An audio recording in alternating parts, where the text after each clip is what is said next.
one more thing. I'm still outraged by House Speaker Nancy Pelosi's Salon visit.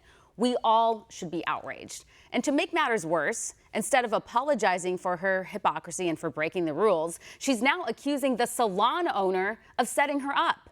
I take responsibility for trusting the word of a neighborhood salon that I've been to over the years many times, and that when they said, well, we're able to accommodate people one person at a time, and that we can set up that time, I trusted that.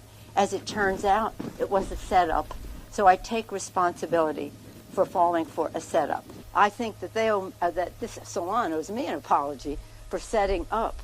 But I will say this, in fairness to him and sympathetic to him, we have to get our country moving again. And I will not let this subject take away from the fact that we have 180,000 plus people who have died from this virus. Since we passed the bill, more than half of those people have died since we passed the legislation. 4.6 million, I know, 4.6 million have become infected since we passed the legislation. And there are answers. There are scientific answers for this. 96,000 people have died since we passed the HEROES Act. So they want to jump on this. I think it's really important for us to pass the bill so in a scientific way we can address the virus and we can bring people back to work. A scientific way, of course. You know, this really boils my blood. Pelosi thinks we're all stupid.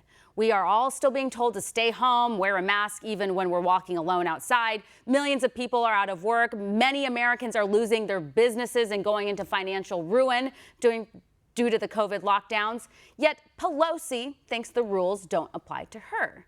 So, number one, this is her district. She should know the rules, the very ones she supports. Number two, the fact that she wasn't wearing a mask should say it all. Just a few days ago, she was on national television telling us we need to wear them. Now add that onto the fact that some of the media are defending her and letting her off the hook for not only breaking the COVID rules she supports, but the ones that are crushing businesses in our economy. And then now she's shamelessly blaming the business owner, the salon owner, the salon, she's been going to it for years. Now, the salon didn't set her up. We know that's total BS. And no one forced Pelosi to not wear her mask in that salon. Now, this poor salon owner, whose business has been shut down for almost 6 months, is receiving death threats, and Pelosi's sycophants are now trashing this woman online, writing bad reviews.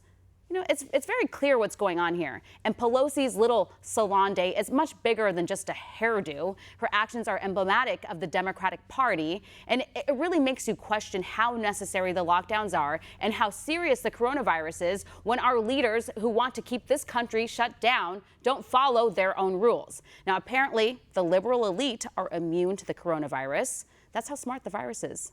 Either way, Pelosi can lie. She can shift blame and whatever else she wants to do, but people are much smarter than this. This is the type of stuff that will help President Trump get reelected. So, thank you, Pelosi. Want to see more videos like this?